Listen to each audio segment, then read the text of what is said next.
ছোট জীবনে আমরা কত অহংকার করি, কত রং তামাশা করি। একবারও ভাবি না এই দুনিয়া ছেড়ে আমাদেরকে চলে যেতে হবে একদিন ওই অন্ধকার কবরে। কেউ আমাদের সঙ্গে যাবে না, মা-বাবা, স্বামী, সন্তান কেউ না।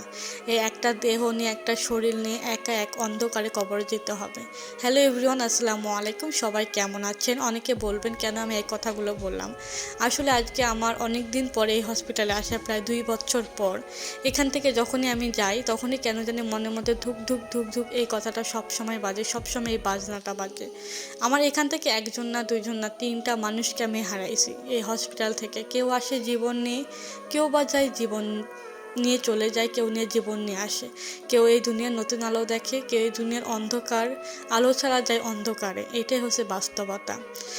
আজকে হচ্ছে আমার মামি অনেক বেশি অসুস্থ। তিনি হচ্ছে অনেক দিন ধরে অসুস্থ। তাকে আজকে অপারেশন করা হবে, কালকে হবে, এরকম করে অপারেশন করা হয় না। কিন্তু হঠাৎ করে তার রোগটা অনেক বেশি হওয়ার কারণে তাকে হসপিটালে ভর্তি করা হয়েছে। আর হসপিটালে প্রায় 15 দিন ধরে তিনি আছেন। তার মনের মধ্যে যে কী যাচ্ছে তিনি একমাত্র জানেন। আমরা তো ওপরে কিছুই জানি না। তবে আমরা হচ্ছে তাকে হাসানোর জন্য অনেক বেশি ট্রাই করতেছিলাম, কিন্তু তার মুখে কোনো হাসি ছিল না। বলে না, মানুষ যারা একবার হসপিটালে আসে তার মুখে একদমই হাসি বন্ধ হয়ে যায়। বাইরে দেখেন কত রং তামাশা, কত গান বাজনা, কত হাসি খুশি। যখন আপনি হসপিটালে আসবেন তখনই বুঝতে পারবেন সব কিছু শুধু 1 মিনিটের মধ্যে শেষ হয়ে যায়, 1 সেকেন্ডের মধ্যেই শেষ হয়ে যায়।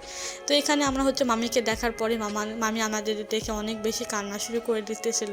তবুও তাকে আমরা হচ্ছে অনেক বেশি বোঝানোর পর যে সমস্যা নেই, সব ঠিক হয়ে যাবে, সব কিছু নর্মাল হয়ে যাবে, শুধু একটু কষ্ট হবে, এটা আমরা বোঝানোর অনেক চেষ্টা করতেছি, কিন্তু সেটা তিনি বোঝার চেষ্টা করতেছেন না। তবুও হচ্ছে তাকে একটু খাওয়ানোর চেষ্টা করলাম আর কি। আর এখানে হচ্ছে আমরা সবাই মিলে খাওয়া দাওয়া করে প্রায় 2টার দিকে তারা হচ্ছে হসপিটাল থেকে খাবারটা দিছিল।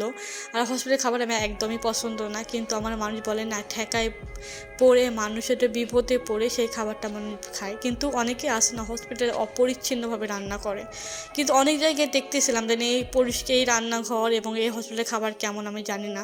তবে আসলে কোনো কিছু না জেনে সেই মন্তব্য করা ঠিক না। আর এখানে হচ্ছে একটা বড় রুই মাছের পেটি দেওয়া হয়েছে, পেটি না লেজ দেওয়া হয়েছে, পেঁপের তরকারি, আর এখানে একটু ভাত দেওয়া হয়েছিল। আর এখানে দেখেন আমরা হচ্ছে 2 মামি খাওয়া দাওয়া করতেছিলাম, এখানে রং তামাশা করতেছিলাম, হাসতেছিলাম।